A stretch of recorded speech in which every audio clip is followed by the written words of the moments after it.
তো নমস্কার বন্ধুরা, আশা করি সবাই ভালো আছেন। তো বন্ধুরা, এখন আমি যে বিষয়টা নিয়ে কথা বলবো সেটা কালকি টু 1980 এডি। তো এই ছবিটা ফার্স্ট ডে বক্স অফিস থেকে কেমন কি কালেকশন আসতে চলেছে, তো সেই বিষয়ে একটা ডেটা আমি পেয়েছি, সেই বিষয়ে আপনার সঙ্গে শেয়ার করার চেষ্টা করব।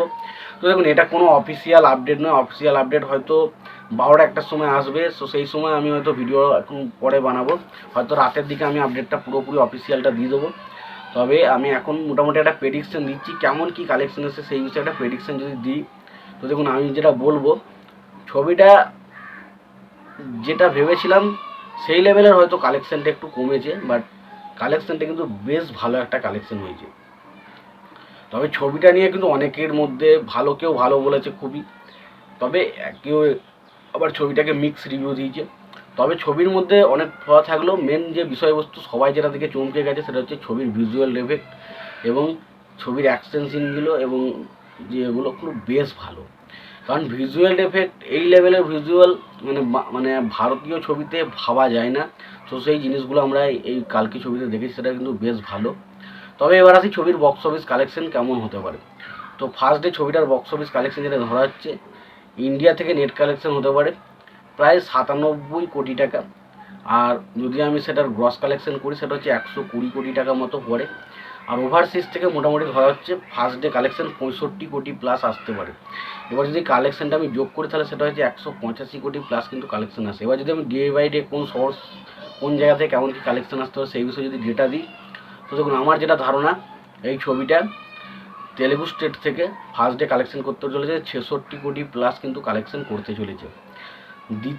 তামিল থেকে যে একটা কালেকশন আসতে চলেছে সেটা হচ্ছে 4.5 কোটি প্লাস, কন্নড় থেকে 50 লাখ, এবং কানাডা থেকে প্রায় 2.5 লাখ মতো কালেকশন কিন্তু করতে, মালায়ালাম থেকে প্রায় 2.5 লাখ মতো কালেকশন করতে, 2.5 লাখ বলছে 2.5 কোটি, 2.5 কোটি মতো কালেকশন কিন্তু করতে চলেছে। তো মোটামুটি এখান থেকে এবং হিন্দি বেল থেকে প্রায় 24 কোটি মতো কালেকশন আসতে চলেছে, এরকম একটু ধরা হচ্ছে।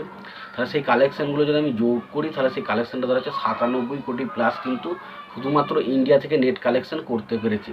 এবার এই কালেকশনটা যদি আমি গ্রস কালেকশন করি, সেটা দাঁড়ায় হচ্ছে 119 থেকে 120 কোটি টাকার মধ্যে, এবং ওভারসিজ থেকে কালেকশন হচ্ছে 65 কোটি। তাহলে টোটাল যদি কালেকশনটা করি, সেটা হচ্ছে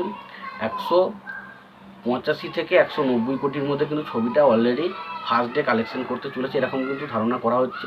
তবে অনেকে বলছিল এই ছবিটা বক্স অফিসে RRR বা বাহুবলী 2 এর রেকর্ডকে ব্রেক করে দেবে, তো সেটা কিন্তু হওয়ার চান্স কিন্তু খুব কম লাগছে। তো দেখা যাক সেটা কত জায়গায় হয়। তবে একটা বিষয় ঠিক, যে SS রাজামৌলির ছবির পর যদি কোনো ছবি এত বড় একটা কালেকশন নেই, সেটা হচ্ছে এই কালকি টু 1980, যেটা কিন্তু KGF চ্যাপ্টার 2 এর থেকেও অনেকটা বেশি কালেকশন করেছে। তো দেখা যাক আলটিমেট ছবিটা যে কালেকশনটা করেছে সেকেন্ড দিন, অর্থাৎ দ্বিতীয় দিন এবং তৃতীয় দিনে কেমন কি কালেকশনটা আসে। তো আশা করি দ্বিতীয় দিন, তৃতীয় দিন এবং শনি রবিবারের দিন অবশ্যই আমাদের হিন্দি বেলটা একটু জাম দেখবে। তবে দেখা যাক, তেলেগু স্টেটে কিন্তু কালেকশন অটোমেটিক ফার্স্ট ডে যে কালেকশনটা আছে সেটা কিন্তু সেকেন্ড ডেতে তার হাফ হয়ে যায়। তো সেই কালেকশনটা সেটা হয় না ভালো রকম হোল্ড ধরে রাখতে পারে, সেটা দেখার মতো বিষয় হবে। তবে লাস্ট পর্যন্ত কালেকশনটা কোন জায়গায় গিয়ে দাঁড়ায় সেটা দেখার মতো বিষয় হবে। তবে এক কথায় বলতে গেলে আজকে কালেকশনটা আমার মতে 100, টোটাল ওয়ার্ল্ড ওয়াইড কালেকশন 185 থেকে 90 কোটি টাকার মধ্যে আসতে পারে। তোমাদের কি মতামত এই কালেকশনটা নিয়ে তোমরা অবশ্যই কমেন্ট বক্সে কমেন্ট করে জানাতে পারো। তোমাদের যদি ভিডিওটি পছন্দ হয়ে থাকে অবশ্যই লাইক কমেন্ট শেয়ার করে দিও। চ্যানেলটা নতুন হয়ে থাকলে অবশ্যই চ্যানেলটি সাবস্ক্রাইব করে দিয়ে পাশে বেল আইকনটা অবশ্যই প্রেস করে দিও। ভালো থেকো, সুস্থ থেকো, দেখা হচ্ছে পরে ভিডিও।